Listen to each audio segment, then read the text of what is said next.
Israel bombed the United States and killed like 34 of our Navy crewmen.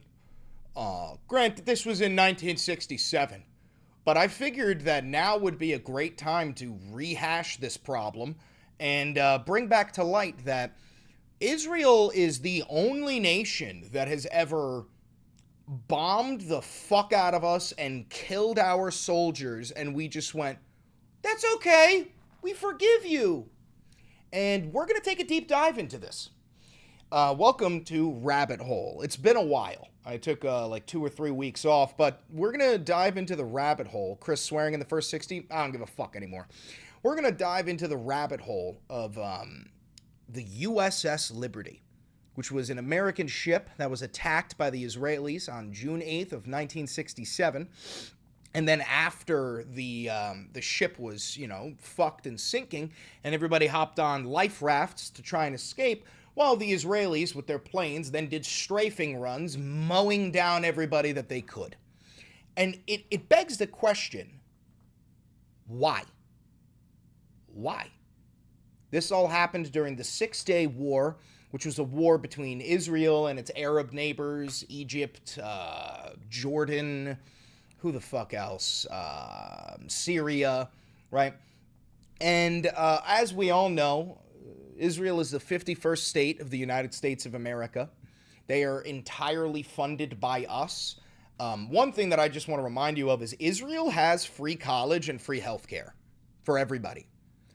Now, the reason why they can afford that is because you paid for it. So did I. I paid for it too. But here in America, no, you don't get free college or free healthcare. But over in Israel, yes, you do, because Israel owns the United States of America, even to the point where Marjorie Taylor fucking Greene is starting to say we need to defund Israel. And that's the same woman who said there were Jewish space lasers frying Hawaii. Okay, so if there's one nation on planet Earth that should be considered an enemy to all humanity, it's Israel. But without further ado, let's dive into the rabbit hole. I have a burp coming. So before I burp, too late. Now that I've burped, don't forget to like, comment, subscribe, and hit that notification bell. It costs you nothing and it helps me immensely. Now, if you do want to support the channel financially, because this is real independent media and I've never had a conversation with an advertiser, billionaire, or government, which I'm very proud of, if you do want to support the channel, a couple of ways you could do it are becoming a patron on Patreon. You could become a member on YouTube. Massive shout out to the members and the patrons. You guys are great. You can buy merch down below. You can click that thanks button, and you can use the discount code for Ground News. Other than that, let's just dive right into this rabbit hole. So we're going to start off with the easy stuff. We're going to start off with the wiki on what the USS Liberty was. Okay? USS Liberty. Here she is. Isn't she beautiful? She's beautiful. It was a Belmont-class technical research ship, an electronic spying ship, that was attacked by the IDF during the 1967 Six-Day War. She was originally built and served in World War II as a VC-2 SAP-3 type Victory cargo ship named the SS Simmons Victory. Her keel was laid down on February 1945 at Oregon Shipbuilding Corporation in Portland, Oregon. This is where we get to the juice. In 1967, Israeli Air Force and naval units attacked the research ship during the Six-Day War. Thank you for becoming a loyalist, Ryan.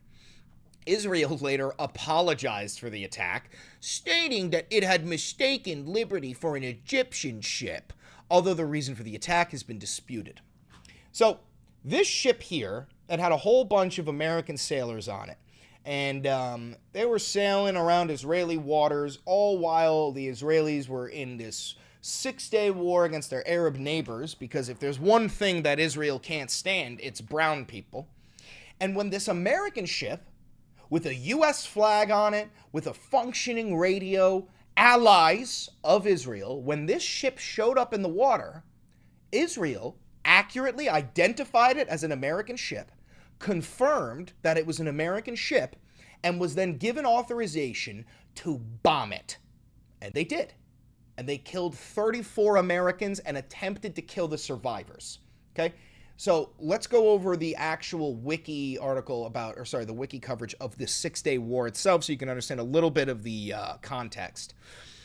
The Six-Day War, also known as the June War, the 1967 Arab-Israeli War, or the Third Arab-Israeli War, was fought between Israel and a coalition of Arab states, primarily Egypt, Syria, and Jordan, from June 5th to June 10th of 1967.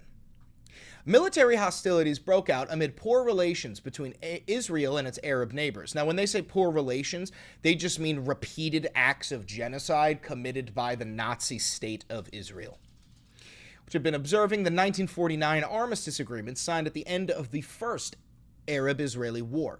In 1956, regional tensions over the Straits of Tiran, giving access to Eilat, a port on the southeast tip of Israel, escalated in what became known as the Suez Crisis, when Israel invaded Egypt over the Egyptian closure of maritime passageways to Israeli shipping, ultimately resulting in the opening of the Straits of Tiran to Israel, as well as the deployment of the United Nations Emergency Force along the Egypt-Israel border.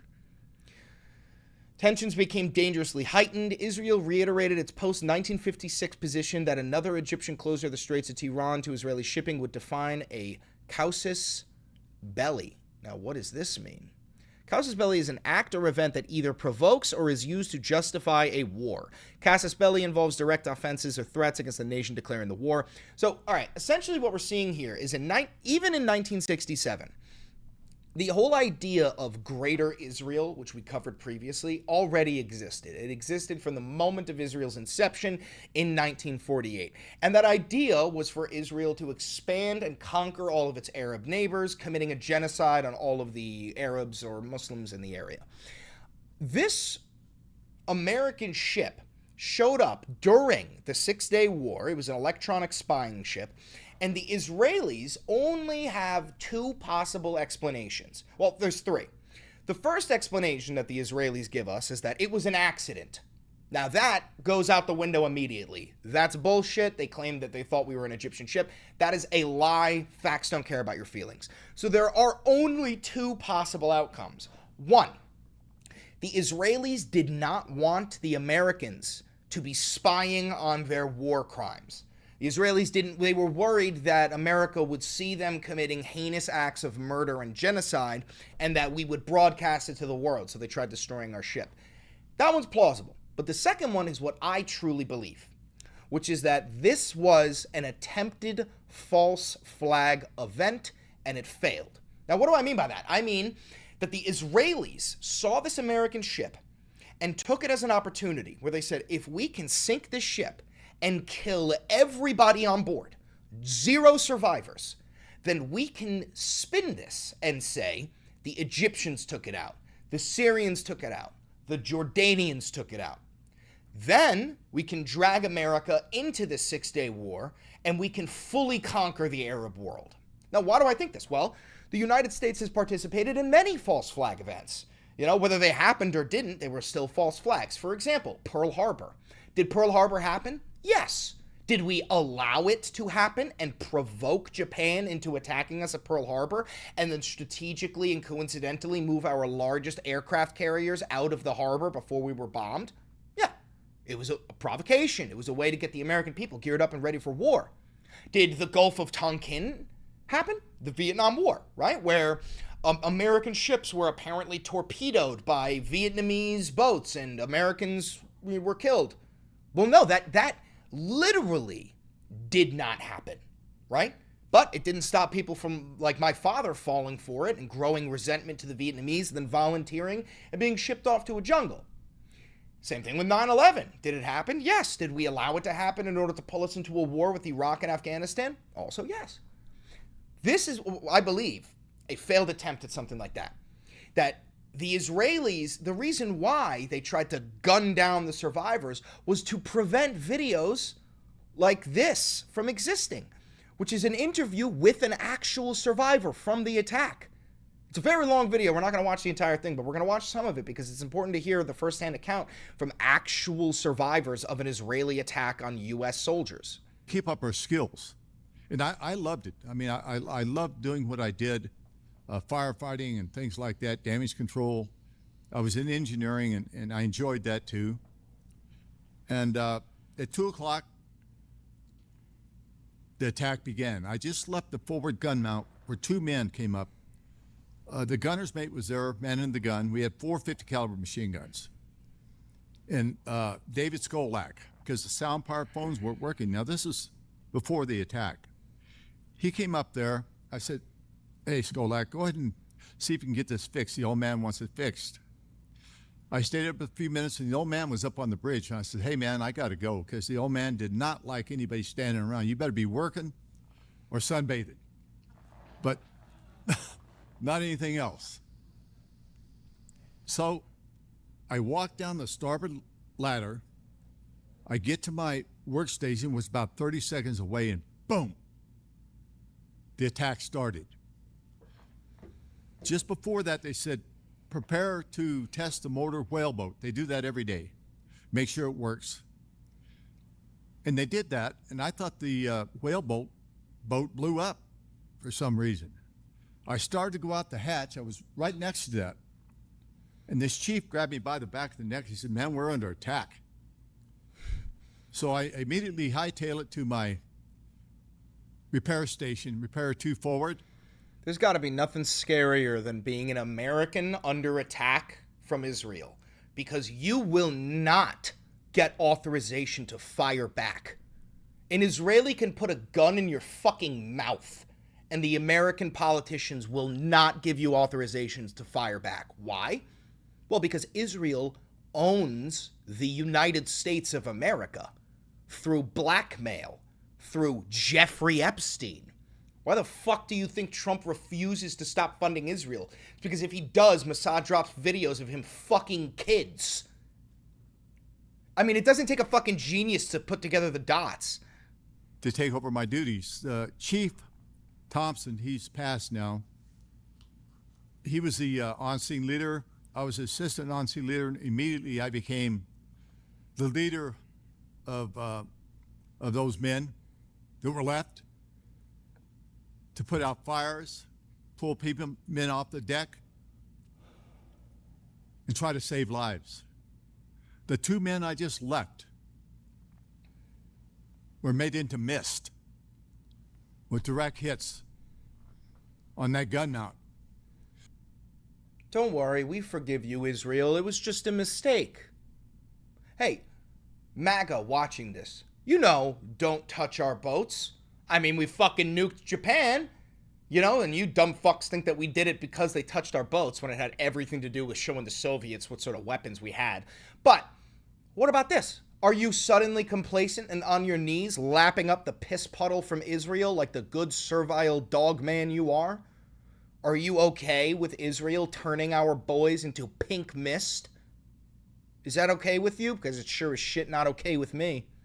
Within 3 seconds, they took out every tuning antenna on that ship.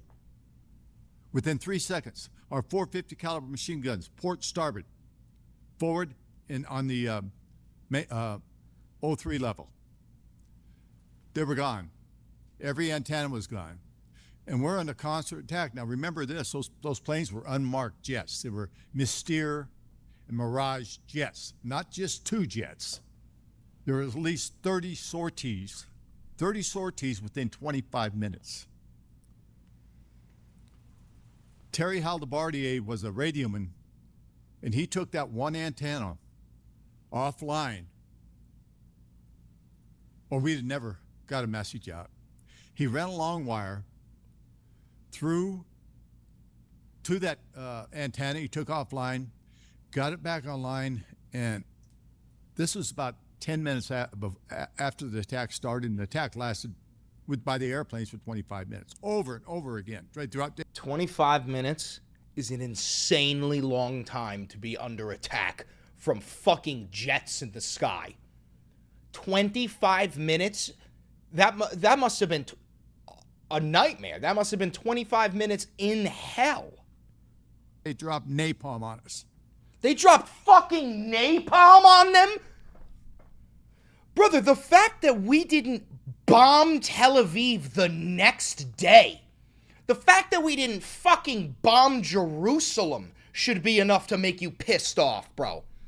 Brother, I promise you this. If I was the president, if I was Lyndon B. Johnson, and I got word that the Israelis killed 34 of our boys and dropped napalm on one of our ships, I would have fucking nuked Jerusalem.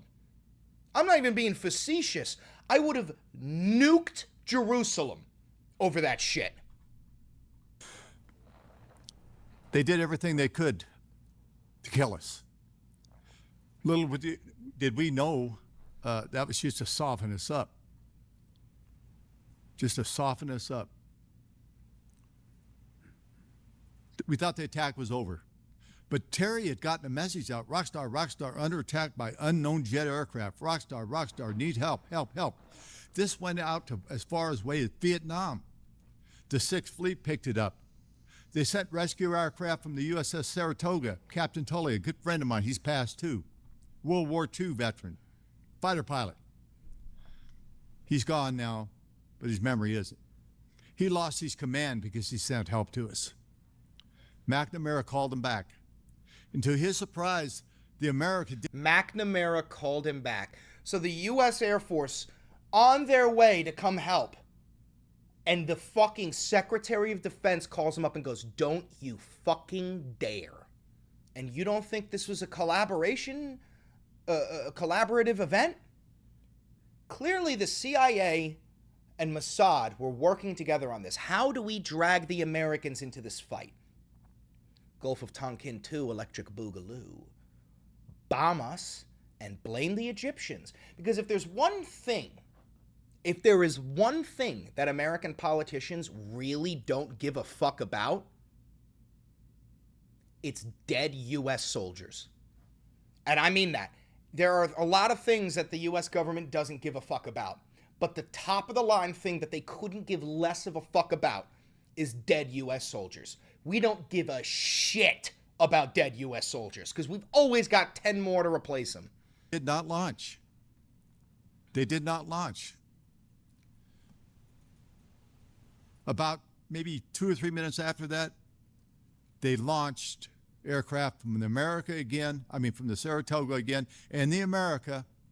Before those planes even hit their horizon, they were recalled by LBJ. I don't give a goddamn, excuse my French, if those sailors die. Will not embarrass my ally. Now, how did he know they were our allies? Exactly. How did Johnson know that we were being bombed by Israel without confirmation? How did he coincidentally simply know you are not retaliating? You are not retaliating.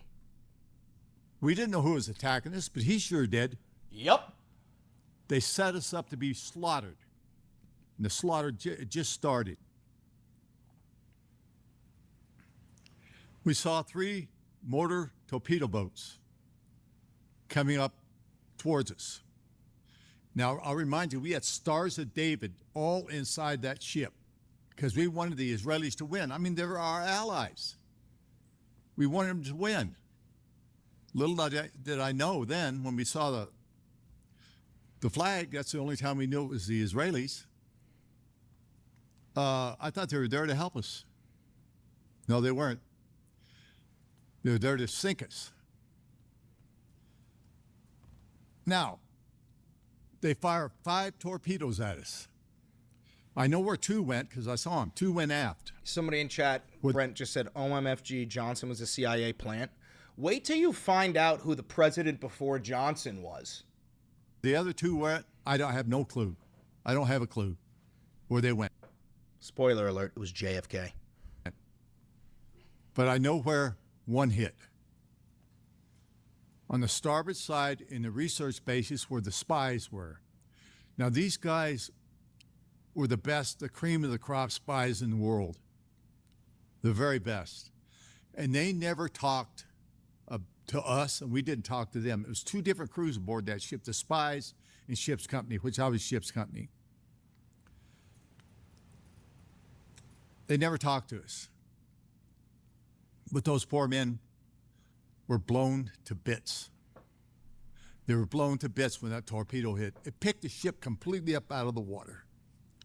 And it went down like this. And I would like to know how the Israelis knew exactly where to send their torpedoes in order to kill the spies. See, here's my point. We're not going to watch the rest of this. This is very long. If you do want to watch this interview, the attack on the USS Liberty, Phil Torney by Mrs. Media. Shout out to Mrs. Media. Great video here. But listen, if you need me to tell you that there's something fishy about this, about the one time somebody attacks our ships and kills our boys and we just forgive them, and how Johnson knew it was the Israelis before the actual guys under attack did, how the Israelis were capable of launching a torpedo at the exact spot where our spies were. If you are capable of seeing all of that and go, no questions asked, it must have just been a mistake, then I've got beachfront property in Kentucky to sell you, bro. Right on. I've got a condo that has a sliding door to the Atlantic Ocean in the middle of Kentucky, if you'd like to buy it. What are you talking about? What are you talking about? So here's some of the main players of this. Lyndon B. Johnson, President of the United States. Levi Eshkol, the Prime Minister of Israel. Gamal Abdel Nasser, the President of Egypt and of the United Arab Republic. Yiftah Spector, commander of the Israeli squadron that attacked the USS Liberty. And William McGonigal, the captain of the Liberty. Now, there's also reports that the Israelis, as soon as the Americans abandoned ship and they got into their survivor rafts, the Israeli gunboats and the Israeli planes tried to strafing run and mow down the survivors. Now, that is the final nail in the coffin for me in terms of this being a false flag event. The only reason you would try to murder the survivors is to prevent them from telling the story. And the only reason why we know this story is because of these survivors.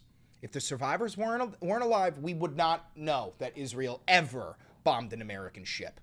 Ever. Got a little bit of footage of the ship itself.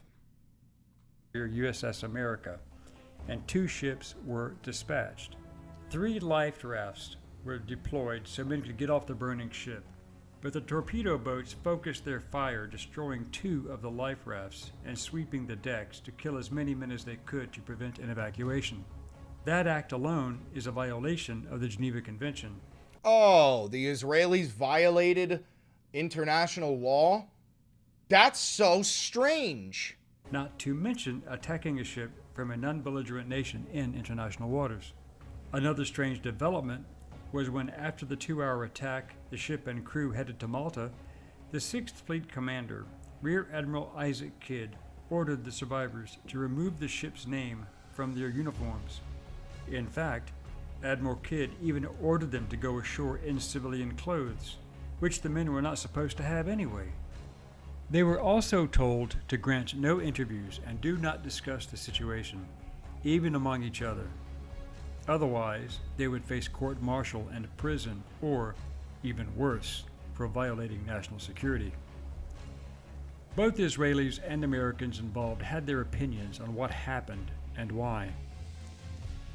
One voice was that of Navy Captain Dr. Richard Kiefer, who was wounded badly himself but worked for 28 hours straight saving lives when he could. He received the Silver Star. Captain William McGonigal received the Medal of Honor for his efforts following the 13 repetitious attacks after his bridge crew were killed, himself badly wounded. His recollection was that the aircraft hit the ship from every direction in multiple waves. Since the attack involved the Israeli Air Force and Navy, that made it a combined arms attack, meaning that it was coordinated, which also meant that command authority came from the seat of government. So what he's saying is important. So we're talking about a combined attack from the Air Force, from the Israeli Air Force and the Israeli Navy, which would have needed a go-ahead order from somebody in the Israeli government. Now, Israel wants you to believe that they essentially said, we've got a ship in the water. We have no idea who it is. Can we blow it up? And then the Israeli government said, you have no idea who it is? And then they said, no idea. And then Israel said, go ahead and blow it up. Then they blew it up, right? And then the pilot said, yo, shit was American. What do we do? And the Israeli government said, finish them off. There is no spinning this. You can't spin this in a way that makes Israel look good under any circumstance, which is exactly why these sailors were given the order to shut their fucking mouths or face prison time. Just imagine for a second, you get shot at by your best friend. He kills so many people around you, but he manages to not kill you, and it's your best friend. And then your local representative comes in and says, hey, congratulations for surviving. If you ever fucking speak about this ever again, I'm throwing you in prison.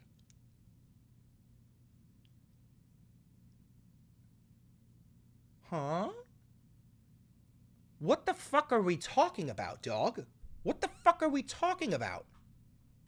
The military did not simply attack an unknown ship in international waters, let alone an American ship, without orders.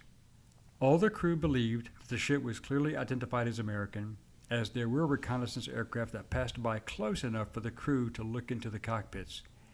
Several high-ranking American military and political persons knew at that time that the attack was deliberate. The question was why? The cover-up was incredible. For example, the press was given limited information to downplay the event.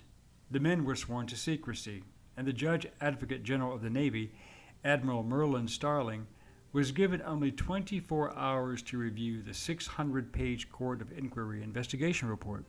He had great reservations about the veracity of the report. In fact, the Navy inquiry did not allow any testimony or evidence regarding the unmarked Israeli aircraft. No information was included about the life rafts that were shot up, or the electronics transmission jamming, or even McNamara's recall of the American fighters. This was the first and only time in U.S. history that a board of inquiry refused to accept testimony from American service members who survived an attack and only accepted the statements of the forces that had attacked them. So we refused to hear any of the Americans who were attacked, but we listened closely to the Israelis who did the attack. I don't even know what to say other than Israel owns the United States of America. Call it anti-Semitic all you fucking want. I don't give a shit. That's reality, bitch. Anyway. Oh, God.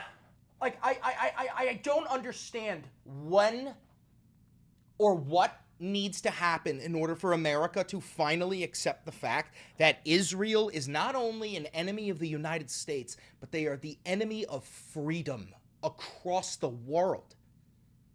Israel is an enemy of humanity. Are there innocents in the nation? Of course.